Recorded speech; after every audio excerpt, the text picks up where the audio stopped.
All right, it's Wednesday, October the 16th, 2024, and a number of things are going on in the world, and we'll be talking about what those things are, and hopefully we'll be joined by some panelists later on as well. But Patriots owner Robert Kraft reveals Trump relationship, donation, and why they don't talk anymore. So that's one of the things that's in the news, and we'll be finding out more about that as well.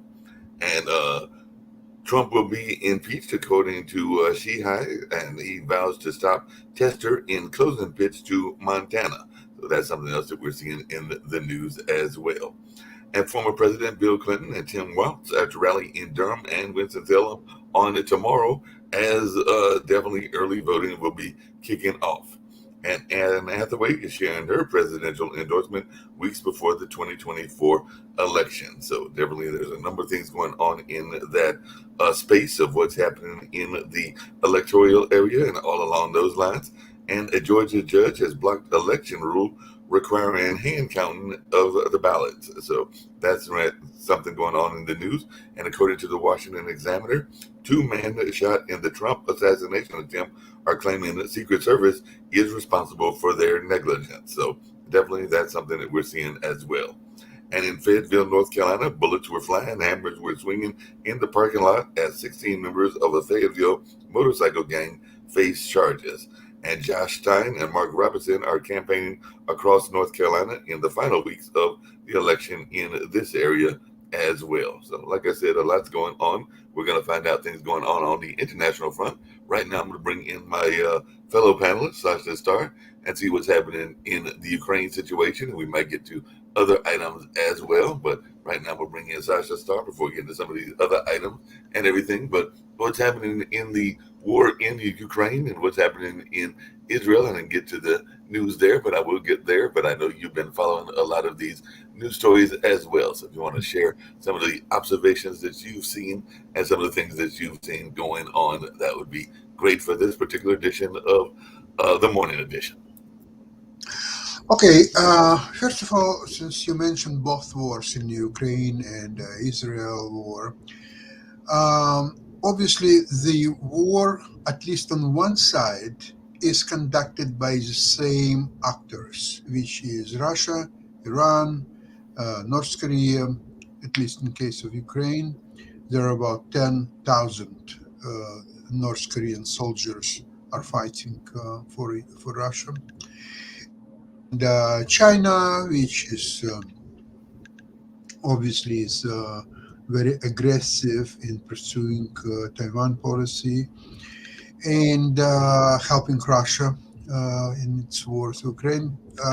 It's not obviously notable involved in Middle Eastern conflict, at least not directly, not as far as I know. So it's about time to create coalition of anti-evil alliance. And for that purpose, there is a planned meeting between Zelensky from Ukraine and Netanyahu from Israel. This sides, they're fighting the same enemies, almost the same, and they can be very useful to each other to change experience, although the wars are different and situation is very different. United States is very um, tangible in providing help for Israel, and the latest sending of the advanced missile defense and 100 U.S. Personnel just shows exactly that. It's not so obvious with Ukraine because although it was announced, I think yesterday, some, I don't remember the number, but some hundreds of millions of dollars from the United States helped Ukraine. However, in view of possible Trump victory in the election, European countries, NATO countries, they are all devising mechanisms how they are going to leave in case that U.S. will completely abandon not only help you to Ukraine, but even help to Western European countries and completely remove itself from the world stage, at least in that region. They just announced two tranches. One is, for some reason, $50 billion helping Ukraine, and another one $51 billion. And US is not part of it. It appears to me that NATO countries, European countries, Western European countries are learning to live without United States. And that's very troubling development because at least today's world order, this Western civilization exists as a result of 1945 victory in Second World War and its agreements, and the policy which until Trump was uninterrupted. And only with the Trump advancement to the post of the President of the United States, it became very shaky structure. And it appears to me that if he will be chosen for a second term, it will be much more difficult and violent and unruly world order with him, because now he will be unhinged. He doesn't need to worry about being re-elected in 4 years' time, so he will do anything what he needs, anything what he wants, anything, whatever he will think about it without consulting anybody, without coordinating it with anybody. That's what's a new brave world It is. sounds like a brave new world order and everything. But one of the things I saw in the news, I'd love to hear your thoughts around news, Sasha, is apparently Zelensky yesterday presented a victory plan to the Ukrainian parliament. And I don't know all the details of it. Maybe you know it, but apparently one of the plans included an invitation for to Ukraine to join NATO. So definitely it'll be interesting to see how NATO responds to that. But do you think that this will take place in the next couple of months or the next year or two, in the sense of Ukraine being a NATO member? Uh, no, I'm not so optimistic about that, because at least it should start with invitation to Ukraine to join NATO. That's where it all has to start. And it's very difficult for me to imagine that the country which is at war, full-scale war, could be invited into NATO, because then Article 5 would start kicking in immediately. So with that in mind, then basically all NATO countries and United States, if it's still part of NATO, they have to be considering putting their boots on the ground and start actually fighting. Now, for example, Britain is taking different approach. They're sending their regular troops to Ukraine, not to fight right away, but at least to provide maintenance, training, and they will be located in western Ukraine, so it's a little bit farther away from front line. And I think that other countries will soon follow. Basically, the avant-garde of NATO, because NATO is frankly not prepared to fight Russia at this time. Although we all know that Russia is exhausted, Russia is not in a position to fight anybody, even Ukraine, it appears to me. But it will take a certain period of time, and Russia can consolidate, they can do mobilization, and it will take approximately 7 years for European Union, NATO primarily, to be fully prepared for the war with Russia. So what's happened in the meantime? You say in 2-3 years' time, Russia will attack NATO. There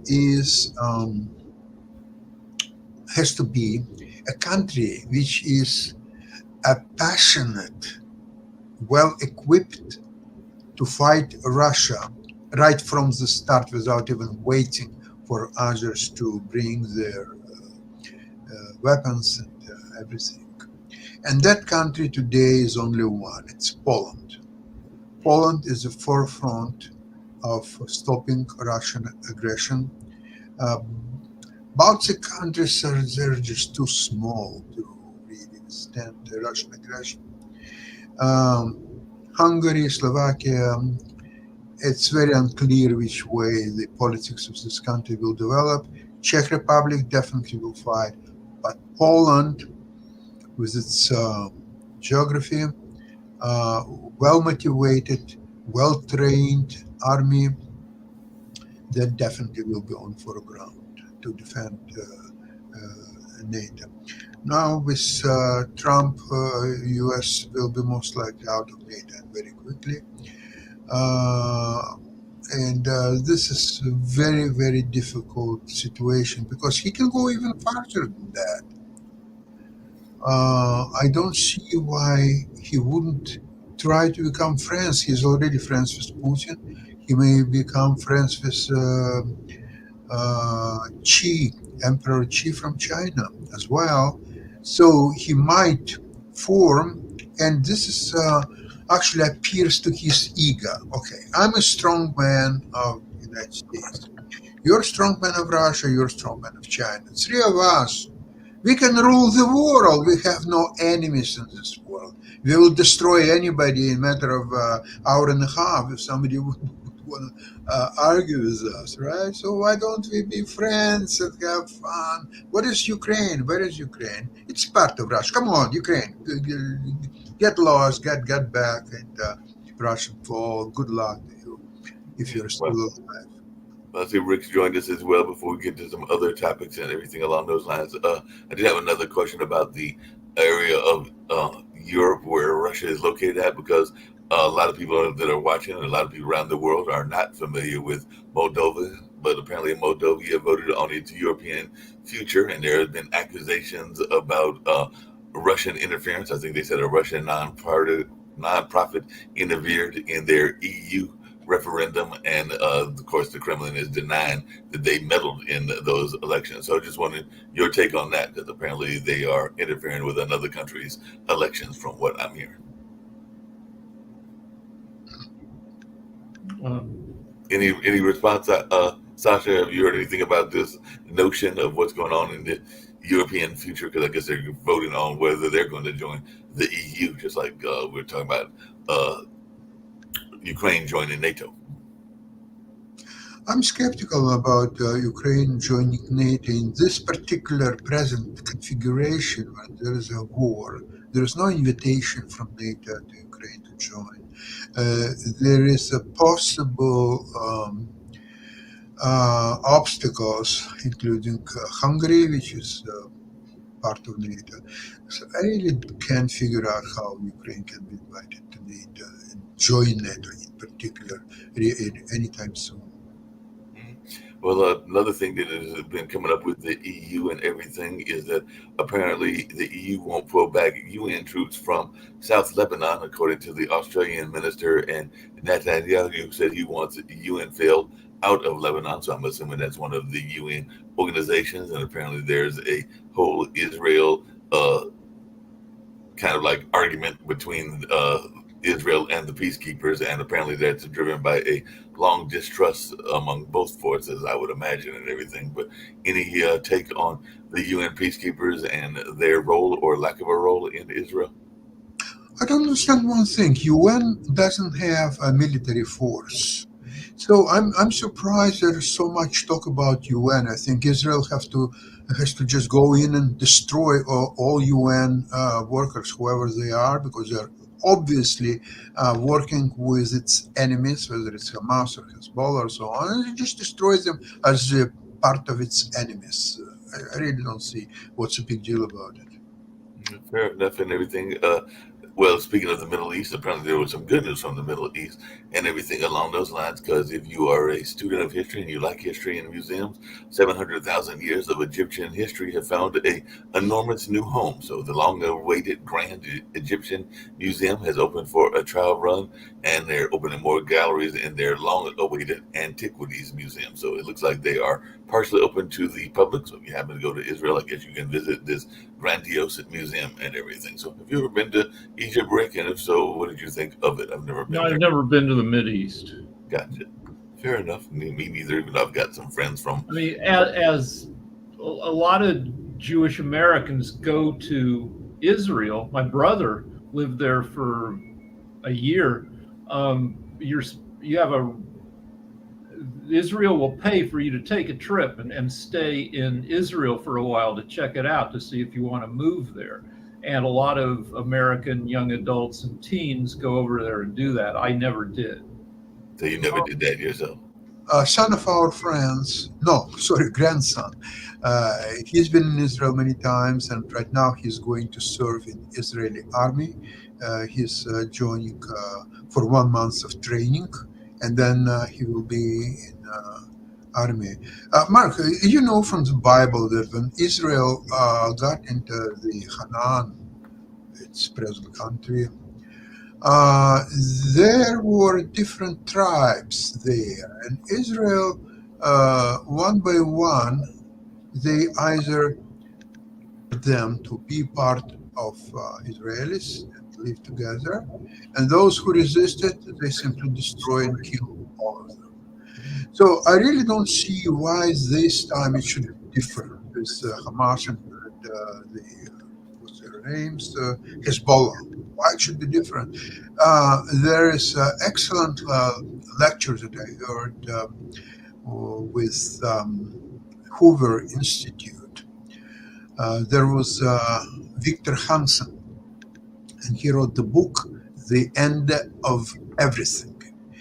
And he's telling that not all wars ended in peace, surprisingly. No, it's not the case at all. At least not the war between Romans and Carthage. No, Carthage was completely destroyed and wiped out, and all its citizens were killed. There was no peace treaty. Another example, the Turks, when they were taking over Byzantium in the 16th century, they destroyed the city, killed all its citizens. There was no peace treaty. So why are we to believe that there would be a peace treaty between Israeli and Hamas or Israeli and Hezbollah?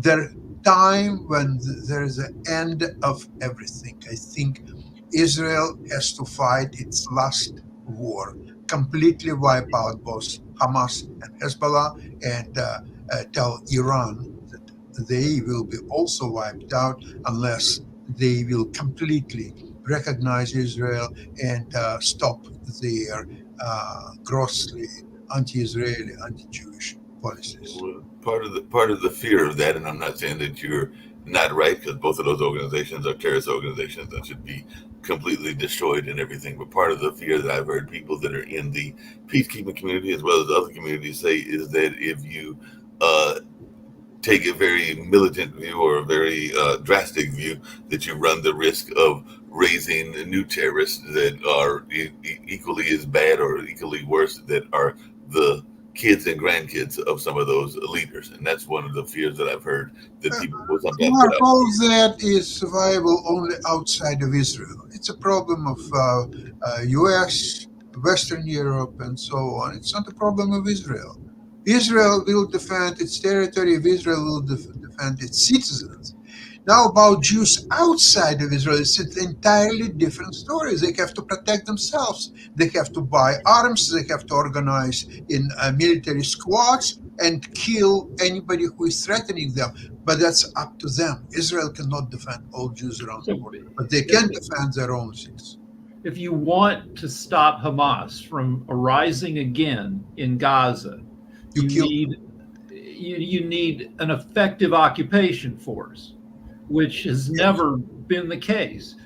Probably ditto for Lebanon. Lebanon has had friendly governments that could coexist with Israel, but they got taken over by Hezbollah because Hezbollah acts as a mafia, a criminal syndicate that uses force against the Lebanese people who try to stand against them, including having neutral government.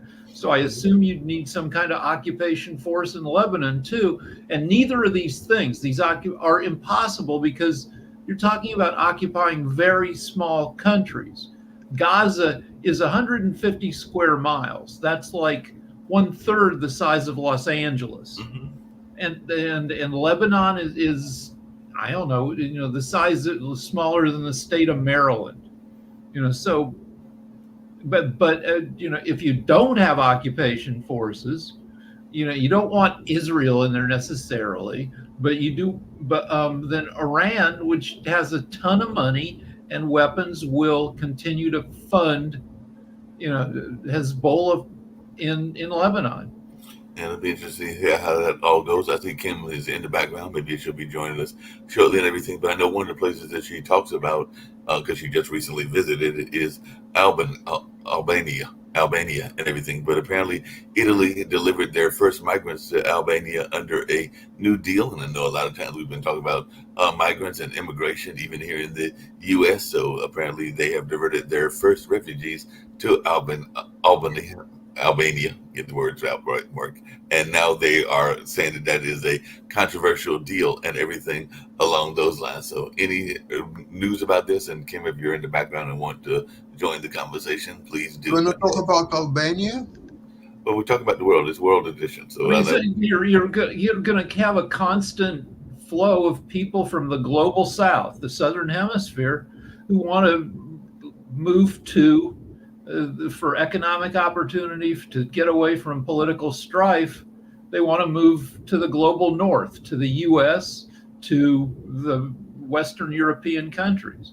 And, Europe has a greater flow relative to their population than the U.S. does, where, the Western European countries would have an immigrant population of like 10% of their total population. The U.S., it's like 3% of the total population.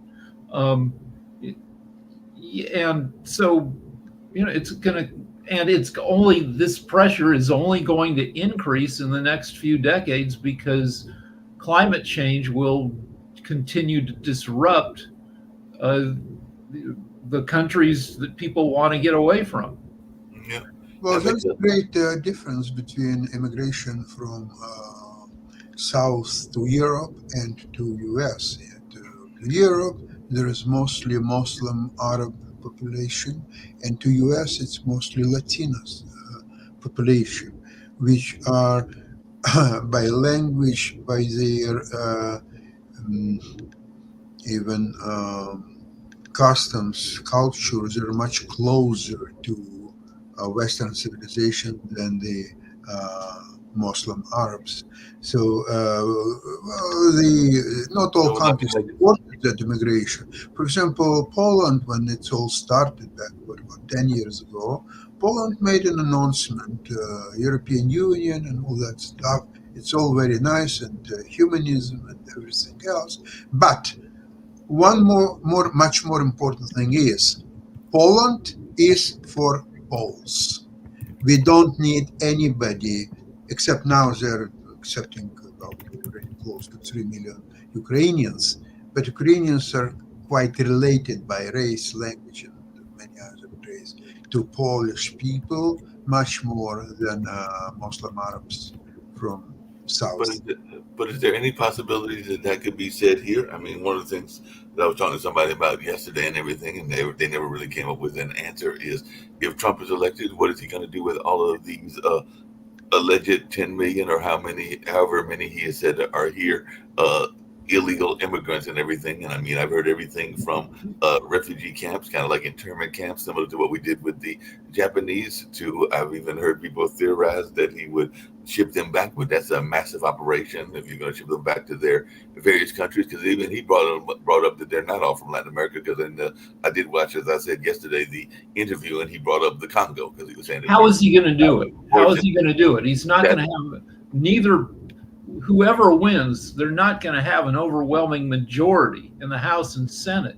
And to do something as radical as what Trump talks about, he would need the cooperation of Congress.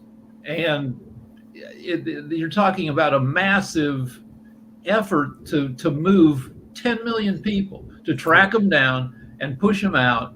And the Congress would not vote in numbers to do stuff. To pass something in the Senate, you need a 60-person majority. And the Senate's been equally divided, roughly 51-52 to 49-48. No, the last person to have a 60-person majority was Obama in 2009, and he kind of wasted his majority that he had for only about a year on Obamacare. That was the one issue he got pushed through. But Trump will not. Plus, Trump is inept, and he tends to appoint idiots who are not great at figuring out how to do things and getting them done. So it won't happen. He'll push for it. But it's not going to happen. Well, my question is more on the realm of, well, there's three here in my brain. One, let's correct the things, is Trump says there's over 20 million. Every time he opens his mouth, it's like a cash register going cha-ching, cha-ching. One, I listened to several debates last night, and not just the Trump interview, which I missed yesterday before our show last night, but I decided to listen to some of the senator debates. And I noticed that a lot of the Republicans seem to be trained to say the same verbiage over and over and over, whether it's answering the question or not. And in fact, Cruz was asked 2 or 3 times, would you please just answer the question? Even though you have 30 seconds, we'll give you a little bit more time if you just answer the question. And he wouldn't do it. So, and then I noticed this with other candidates, but when you get to the border control and start talking about migrants, one of the things that Trump did that a lot of people don't realize or remember, his short-term memory, is he gave the migrants millions and millions and millions of dollars as well when he was in office. He did for them what he accuses Biden and Harris of doing. Did exactly the same thing, probably more money. 2, he says he's going to get rid of them like that. How do you, like you said, Rick, how do you get rid of 20 million people like that? And the only thing I can think of is in history, the Communist Party got rid of people like that in gas chambers, move them into camps and gas them. I think that is probably going to be his plan, or like Dan Worthington had said one time, let's just shove them all out into the desert and let them find their own way home, which is probably, both of those are the most inhumane suggestions I have heard. Now, what I would recommend is they are a gift to us right now. God gives us many gifts if you believe in God. And they are extra hands here that can help rebuild the mountains for us, the communities, the homes, the towns all together, the businesses. And we can account for every one of them. I don't know how these Republicans even say, I heard one mention yesterday, there's 20 million of them and over 10 million of them are crooks. How do you know? Okay, so they're not. The I know they're not, but how do they know? They don't. The crime stats for immigrants, whether they're legal or illegal, they commit fewer crimes than native-born Americans. Thank you. And to have, I don't necessarily believe the 20 million. That's a rabble-rousing Republican number. But you can argue that, like, according to more legit studies, there are 10, 11 million long-term undocumented immigrants in the U.S. And we have a lot of them in California. And we had women who helped take care of our kid as she was growing up. I don't know their immigration status. They lived here for years. They were great people. The people who help with our lawn, I don't know their immigration status. Great people have lived here for a long time. They contribute to, they're not here to do crime. They're here to frickin' mow our lawn. And they're integrated into our lives. And I don't have a problem with long-term, undocumented immigrants.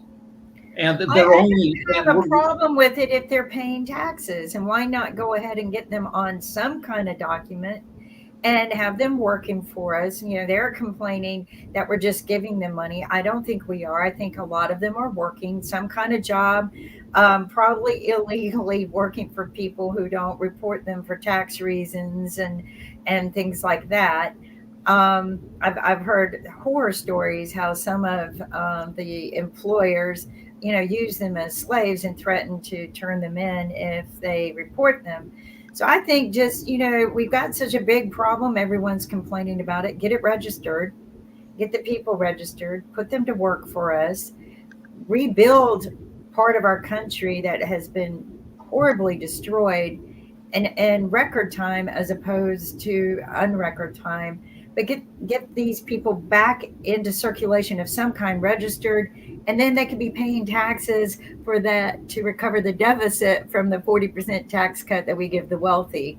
Kim, just really quickly, because we're going to need more lower class and middle class income people. If Trump wins, we're going to need more to recover that loss. We're going to have to pay higher taxes to recover that, $5 trillion deficit. The thing, did anyone watch the interview with Trump and the Bloomberg interview? I saw clips from it, and I watched the majority of it. Did you get? I mean, it's like he avoided majority of the questions. I've got the feeling that maybe it might have been denial, not senile, but I just got the feeling, that he was just staying on his campaign and not answering questions. But when I listened to it, I felt like that his plan academically, if you look at the numbers, is going to put us into at least, that they even said it could put us into a $16 trillion deficit if we go his direction. Yeah, again, how is he going to do it? He's not competent. Well, he did it with the Tax Cut Job Act. If he becomes our president, that will remain and continue on its path. It will continue the deficit that we have. But when he did that, he had the House and he had the Senate. He had Congress to let him get that done. It was basically, besides appointing a ton of judges, it was about the only thing he got done. And will he have the people in the House and Senate this time? The Dems will likely retake the House, and the Republicans will likely retake the Senate with a tiny majority of like 52-48. Is that enough for him to pass some crazy new tax cut / tariff / I don't know. I kind of doubt it. Right. But let's talk about polls for half a second. Let's do that. All right. So polls, are it's hard to tell. The people play games with them. There's shy Trump voters, but anyway, if you look at recent polls, the last 2-3 days of polls, they put Harris ahead on a national average of 3 to 4%, which is a lead. It's not enough for Dems to feel comfortable that she'll win, but it's not nothing. She's tied in the 7 swing states. And if she wins half of them, that gives her a better chance. And if you look at early voting statistics, which are actual numbers of people who voted, not as many people this time around because Republicans changed the rules because they didn't like how many people voted early in 2020. So far this year, about 6.5 million people have voted early. In a third of the states with early voting, they keep stats on women versus men. And out of the 2 million votes, we know the sex of the voter, women are outvoting men by 10%, 55 to 45. This is a good sign for Harris because women lean towards her, men lean towards Trump. Early survey, a poll said that 52% of likely voters say they're going to vote early. Hey, just really quickly on that same note, there's one thing that we cannot deny Donald Trump is good at, and that is being a masterful marketer of himself and everything. And I just saw this earlier today, and I'd love to hear y'all's thoughts around this. But apparently, even though he stands little to no chance of winning Manhattan, he is offering a special package to those looking for the Ultra MAGA experience during his planned New York City rally. But nobody apparently knows what it entails, but it costs nearly $1 million. So the Republican presidential nominee is planning an October 27th rally. So that'll be next weekend at the Manhattan's Madison Square Garden, along with his running mate. And the folks are saying why he's doing this, they don't know, because he has no chance of winning. But now Trump is offering six different tiers of donation packages along with the rally. The top of the list is the $924,600 Ultra MAGA experience, but there is no detail what the experience includes. But some people are thinking that it's a chance to meet with the former president and everything. So definitely he's out there making money just like he did with his shoes. Well, he throws out these things hoping somebody will bite. Maybe somebody will. He threw out his $100,000 watches, gold Trump watches with little diamonds, and none of them had been manufactured at the time that he was advertising it. He was hoping somebody. So he does. Today they rolled out a new cryptocurrency that's run by Trump's sons. So he keeps trying to grab money while he can. One of the things I wanted to bring up too about the interview with Bloomberg is it was absolutely not fact checked at all. And one thing I thought of was Rick, who goes out and pulls the fact check numbers. He lied 36 times in 60 minutes or whatever, right? Well, the guy actually did stand up to him a couple times. He did. He didn't pull a fact check, but he said, my numbers or our numbers show this. But could you please answer the question? Because Trump kept going this way instead of focusing, which he does on every interview. A lot of interviews, they'll spend, a very long time interviewing him, and then Final Cut will cut out all of his shenanigans of going in a different direction. Even Sean Hannity pulled the please focus on the question. So one commentator called Trump's Bloomberg interview disastrous for Trump. But it's not really, because no Trump voters saw it. And even if they did, they wouldn't care. They don't care. So there were two moments that I saw. One was where Trump called California Governor Newsom Newscomb, and Newscomb, he did it on purpose. Right. And then the interviewer said, no, it's Newsom. And Trump's like, you dared to correct me. Nobody corrects me. I know, right? And then the whole thing about the tariff, and the commentator, who's some kind of economic expert, said tariffs function as a tax on American consumers.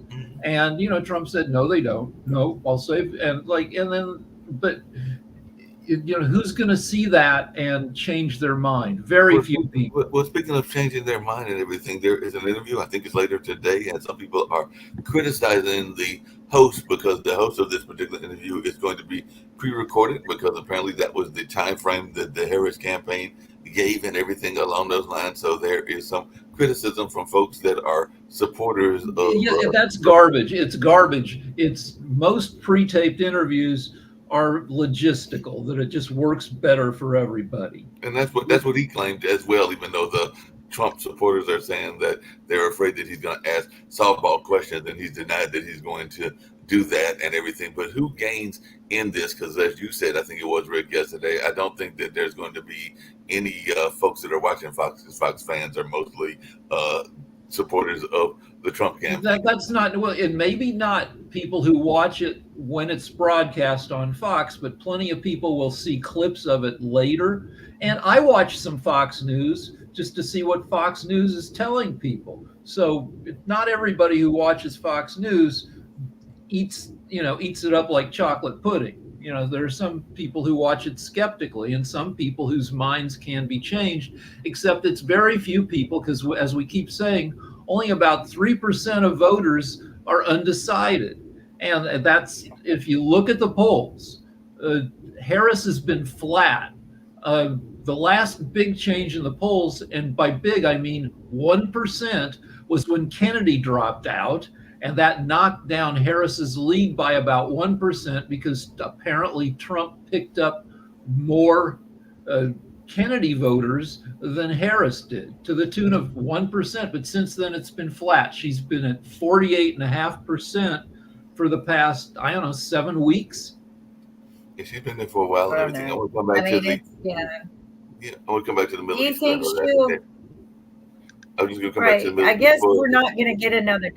We're not getting another debate, are we? No. That's not happening. They've already decided that, and we only got 3 weeks to go. So I don't think you're getting another debate. So that's not happening. The debate is now going to be the debates on the news channel. So that these kind of like interviews are a version of a debate because they're given a chance to present their side, their way, and everything. Like she seems to be super comfortable with doing interviews now. Maybe she wasn't, 2 months ago, but now, she's doing them like crazy. And she just did one that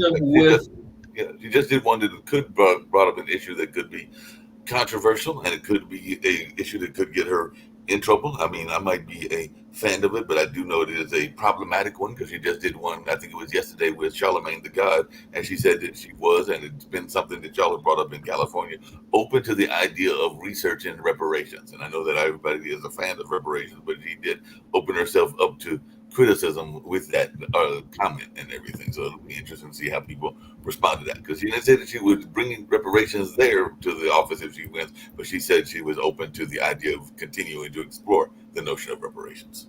All right, so let's talk about it, because I mean, I don't necessarily support reparations, but I do support economic fairness, where the average net worth of white people is 10 times the average net worth of Black people. The average white family has a net worth of close to $1 million. The average Black family has a net worth of, I don't know, less than 200,000, which, given how much stuff. So I don't know if you call it reparations, but increasing economic opportunity and increasing the for non-whites to have savings is basically what they did in I mean, I know sometimes Kim's not the biggest fan of, and others on this network, of government grants, but if I understand what they did in Nashville, that's kind of what they did. They provided some monetary assistance for people to get into business and to get into better housing and stuff like that after they did pass like a reparations bill. I'm a fan of that. I'm a fan of reparations if it involves education and involves promoting businesses and shows accountability. So in other words, we're just not giving away money to be giving away money. That was, like when we did for the Native American Indians who, we should have just given the whole land back and millions of dollars. Instead, they do something where they give them land and then the white man comes in and builds casinos on it, like they're doing in Cherokee right now. They're building another white man casino. And then they, unfortunately harm the Indians. I think education should have been on the top of the list, financial education, as well as many other things as far as reparations go. I just don't think handing out money like candy is the right way. I looked up the statistics, so I was a little off with my numbers. As of 2021, the average white household was worth a little over $250,000. The average Black household, $27,000. What the heck can you do with $27,000? So, but there are ways to increase economic opportunity. If you serve in the military, you can get a VA home loan where you can put 3% down and get the loan. Most homeowners put 20% down. We could do a similar thing, to increase economic opportunity. We're not throwing money at people, but offering, home loans with fewer percent down, maybe with reduced interest rates, or maybe a teaser rate that runs longer than most teaser rates. What cost everybody their homes in 2008 was they put a ton of people, millions of people, into homes with teaser rates that were like 2%, 3%. And they ended after a year or 2 years, and then the people's mortgages tripled, and they were done because they were. Well, so you call it a teaser rate, and I respect that. My sister working in the lending industry predicted that would create a huge failure because what it was interest only. So what they did was set up people to pay interest only so that they could buy bigger McMansion homes that they normally could not afford. Knowing that in 3 years the interest rate only would stop and you would have to pay prime plus interest. Why they didn't? So you know how other countries do this? So they have lending in Albania and Greece right now, and I seriously almost went and bought houses with it because the lending program is beautiful. But they provide money for lending to buy houses and real estate, and it's interest free for the first 3 years. Interest free. In other words, the first 3 years you pay the prime only. And I think that is the best way to help people get into a home and get started. But when you do interest only for 3 years and then you come back and go, okay, now you got to pay everything, but you're in a home that you couldn't afford to begin with, that was set up to fail. Just like everything else. And you have no equity in your home. You set up to fail. Yeah, set up to fail. It's all smoke screens to keep you indentured slave. Every bit of it is smoke screens to keep you indentured slave.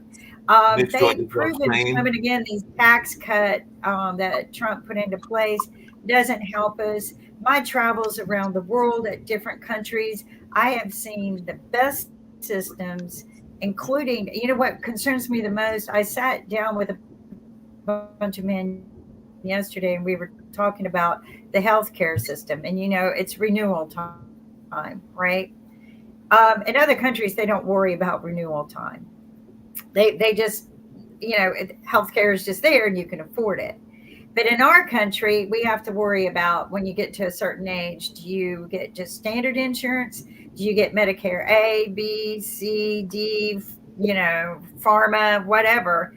And by the time I sat down and added it up, the older people are having to, pay at least $1,800 to $2,000 a month on premiums for Medicare A, B, C, plus their primary insurance. And then you got to decide whether you need a certain pharma. And I sat there and looked at the chart and I asked them, do you go through this every year? And they go, yes, we do. And I'm like, and yeah, I'm about to enter into it. I'm 64, so I have to sign up. And if you miss your sign up window, if you're not paying attention, then you pay a penalty for the rest of your life. That is a crime, but you're exactly correct, Rick. It is a crime, I know. It's very much a crime. Hey, Nick, you joined us from Spain. Actually was enjoying an interesting conversation yesterday, which raised an issue that I did not know, because I know that sometimes we think of certain groups as being monolithic. We were talking about reparations earlier and everything, but we think about people as being monolithic, including the Hispanic population. But I was watching a special yesterday on PBS that talked about they gave them a nickname, but it basically is Spanish people that speak majority English or all English. They don't speak any Spanish at all, and how they are treated in their own society, sometimes even kind of like treated negatively because they don't speak the native language and everything. And one of the things that was brought up that I didn't realize, and maybe you realize that since you moved to Spain and everything, is that technically Hispanic is supposed to be all the countries, including the Latin American countries that are of Spanish origin. So technically speaking, Brazilians are not Spanish; they're actually Portuguese. Correct. So they would not be technically Hispanic and everything. But then they put in the Hispanic group more recently. But technically speaking, they are not Hispanic. That is correct. If you're Portuguese descent, you're not Hispanic. And if you're Brazilian, you're not Hispanic. But if you're Spain, you are Hispanic. So technically, I'm Hispanic. Really weird. Okay. Right. But that's because I have Spanish roots that date to like 1052 AD. But it's ridiculous. I mean, the thing is, I never, when I grew up, I never checked the box, you're Hispanic. Never did that. because I'm a mixed mutt. I mean, you just don't do that. But see, that's the other thing. Even though racism is huge in the United States, we got that. Over here, they have I don't know, these autonomous communityisms. It's weird. In other words, like, are you Catalonian? Are you Basque? Are you from Altrius? And then in Italy, it's like, are you Florentine? And the only time they combine is for their soccer. Or their football. Then all of a sudden, hey, we're all Spanish, or we're all everybody's Italian, Spanish at that time. But yeah, it's kind of funny. But I mean, the beauty here is the food is really good and the crime is next to nothing because they have very strict gun control. So when I walk down the streets, they're safe because no one has guns. You're not safe in any city in the United States. The murder rate in Spain is 1/10 the rate in the U.S. That is absolutely correct. And so the thing is, and then when you look at the health system, the average life expectancy is 84. Now, see, here's where I agree with Kim, and I'm glad she got to travel around, because the United States never compares their metrics with other countries. In other words, all they do is say, we did this, we did that. But if they compare their metrics with other countries, they'll start recognizing places they have failed tremendously. The latest one, I haven't gone and seen it personally, is in Finland. They actually do have housing for all. I mean, it's very strange. And they said that, well, 80% of our housing problem is gone because you're entitled to a small little house and mental health, no matter who you are. And they just did it in Finland. And so they basically took everybody off the streets. The United States, we don't even have the conversations about solutions to problems. Instead, Trump is bad, Kamala is good, Kamala is bad, Trump is good. But no one addresses the issue. And unfortunately, even our network, it's all about a lot of its personality. It's not about the issues. And we have issues we have to deal with. And one of them is housing. I mean, two things that people just basically need is housing and food. You'd think that's an inalienable right to life. And healthcare. I think healthcare, yeah, basic is an healthcare, entitlement. Yeah. It is not something. Yeah. I mean, I think that, and honestly, when I'm in other countries, they want you healthy because you don't pay for healthcare. They don't overdrug you or overfeed you with pharma. You get fresh foods on every corner of every street. You have fresh food markets. Everything. You're right. Fresh local food. As a matter of fact, I only saw obese people in one place in Spain, and that was around the Costco in Zaragoza. Around the Costco, they also had a Kentucky Fried Chicken. They had a Burger King. I know. And they had a lot of fat people. Okay, so the only thing we export around the world is fatness, which is a very unhealthy. And as I kid people, I've lost 20 pounds, by the way, since I know. I commented on that when you left. I'm like, Nick looks healthier than I've ever seen, and I've known you a long time. And the life expectancy is 84. In the United States, it's 77. So you gain 7 years of life expectancy. Now, to me, those are all important issues that should be discussed by our politicians. But none discussing immigration. They stole the election. I mean, all sorts of stupid things. Yeah, Rick. So, I mean, we're geographically. The U.S. is geographically isolated. We stand alone. We dominate our continent, and it saved us in World War I. It saved us in World War II because the fighting was over there. But it does mean we don't pay attention to Europe or the rest of the world. You look at Finland. Finland has 5.5 million people. That's what, 1/60th? No. Yeah, about 1/50th our population. Right. And you look at all the little countries around it: Norway, Sweden, Estonia, Latvia, Lithuania, Russia, Denmark, Poland, Germany. So by being part of the European community, you are going to be constantly comparing yourself because you can drive for 2 hours and be in another country. But Rick, along those same lines, along those same lines, we had a guest on the online dinner party last week. I think it was, and everything. And she is a member that I know not everybody here agrees with, of the whole notion of diversity and equity and all along those lines. But one of the things that she brought up, because she is a tri-citizen, she lives in Italy now, but is U.S. and I think has English passport as well. But she has like 3 citizenships and everything. And she actually pointed out something that you point out, Nick, and you pointed out on this network for a while now, is that, and I think that even David Walker with his book, America, Are We Still a Superpower? We've actually fallen down because he mentioned several categories, but we're like down in the 30s or the 40s or the 50s, including healthcare and including a number of other things that she brought up that we are way behind and we aren't number one in and everything. So that was criticism. Yeah, but see, these metrics, what you're discussing, Mark, other than the Pod TV network, these metrics are not discussed on any major media network. Not to say we're a major media network, don't get me wrong, but the major media ignores it completely. And these are very important metrics. We're talking about healthcare, housing, food, obesity. The first thing I did, because I had to get Spanish health insurance, I told them my height and weight was. The insurance agent just about went berserk. He goes, "You weigh too much. You're going to have to get this down." So there's pressure on people to reduce their weight here in order to not become obese. In the United States, good for you. You weigh, 280 pounds and you're 5 foot. We have the same I want to thing. point out is It's not. inflation. Right. And the topics of inflation, something that I noticed that we don't address is the shrinkflation, where they know that companies have been shrinking the items and charging the same price, which is, kind of like wrong. Now, when I go buy my package of sausage, I got to buy 2 used, 1 1/4 because they shrunk it down and I have no idea what to do with the 3/4 of the other. And now my recipe isn't going to work out right, which I've complained to the companies on that. Has been going on for a long time, though. That's not a new thing. I know that I've complained for It is. They shrunk my Hershey bar too. My Hershey bar is. Kim, it's all for chips are in a potato chip bag and how many Skittles are in the Skittles. And I'm convinced that they put lesser in there and you are right, they charge the same price. They do.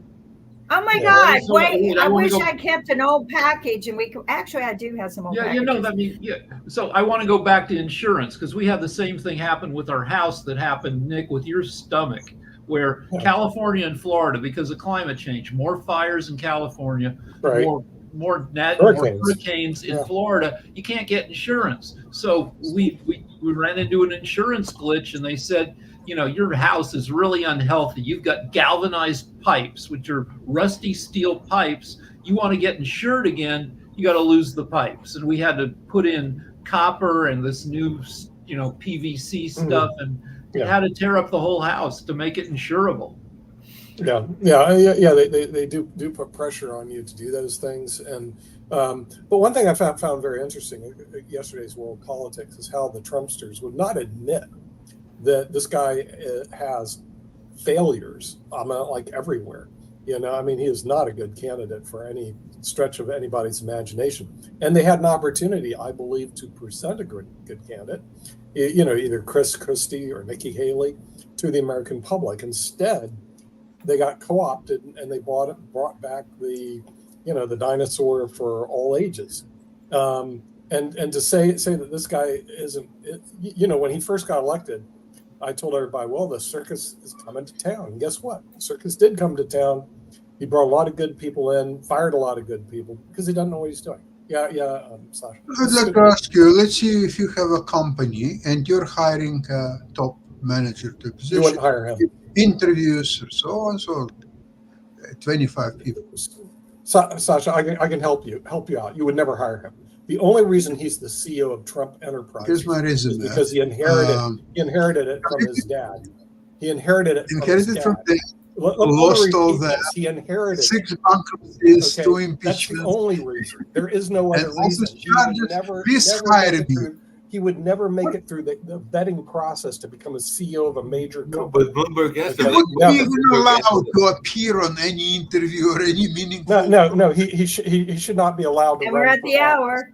We're at the hour. Bloomberg actually asked that question. Not that I don't like Trump, but he's delusional. Okay. Bye, everyone. Thank you for watching. We'll see you tomorrow. Have a safe day, and just think smart and do some research before you go vote. See you at 1 o'clock for Modern Investing. Oh yes, watch Modern Investing. That's thinking smart. A lot of it. And 2 o'clock for Medicine and Science.